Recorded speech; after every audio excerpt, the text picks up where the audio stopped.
In early 2002, the developer Starbreeze begins to work on a game based in the Riddick universe. But making a game based on a movie can be a difficult job, even for experienced developers. The exciting thing about using a licensed product, foremost, is from the beginning the team really felt like, I don't want to work on the licensed product, but since we had a chance to do a prequel to a movie, and not doing it based on the movie, we got more freedom to do more innovative stuff.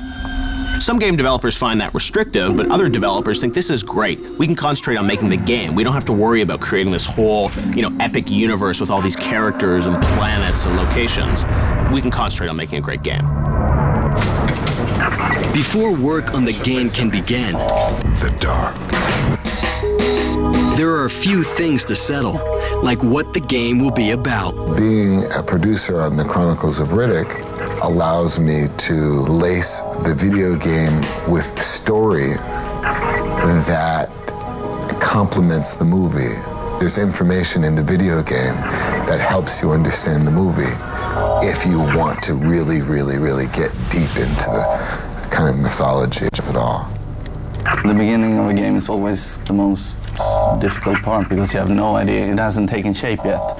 So whatever you're doing, you don't know, you don't have that kind of focus that you develop later on. Everything by that point is utter chaos. We tried to retain some of the sensibilities from the movie.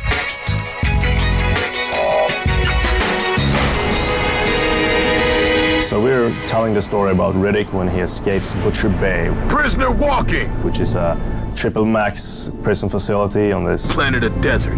You will not get out. No one has, no one ever will. The game is taking place prior to the Pitch Black movie. It's also prior to the new movie. Name's Riddick. Thinks his don't stink. The game is set 10 years before the movie. We really wanted to do that in order to add value to the franchise as opposed to translating the movie directly into the game. Okay, close the game. So a player that gets through this game and then goes and sees the movie is going to get more out of the movie than someone that just goes to see the film. It's not just a play the movie game. Hey, come talk to me for a second, will you? It's actually conceived as a prequel to the movie. So the idea is that you'll play the game before the movie comes out, and it'll sort of lead you up to the actual film. And this isn't sort of some story that was dreamed up by the game developers and had nothing to do with the movie team. David Toy, who actually created the universe, he worked alongside the game developers to create the storyline for this, so it would really lead up to the movie in a fantastic way. So from day one, he's always been giving us feedback on our way of creating his universe. So it's great because you'll play the game, then you'll get to go see the movie, and you really get two stories for the price of one. In this huge epic, if you don't have the room, really, to explain some backstory, you cannot escape your destiny. I can escape anything. Like Butcher Bay.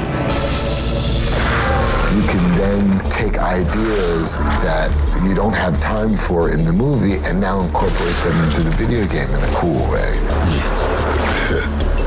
Looks like a way out. So now the video game player is experiencing story firsthand in an intimate and interactive way. Maybe you got what it takes, Riddick. You don't know so much about him, and that's interesting, and that's something that we get to tell in our game, is more about his background. Riddick is like the evil character, but not really. We're gonna kill you! Very tough guy. He's extremely on his own. He's a loner. He's a lone wolf. He's a hero. He's not a superpowered guy, but he almost has superpowers.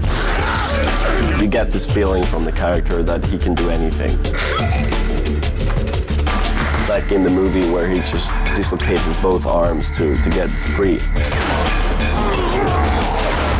He doesn't really care. It ain't the ball that gets you. He also has these features that make him a good for a game. You have been blind for far too long, but your world is about to get more colorful. He has his Riddick eye shine. He has his story about his previous life, mystified character in a way. So he's really good and fits the game perfectly. What do you see? Everything. But even the best games can fall flat.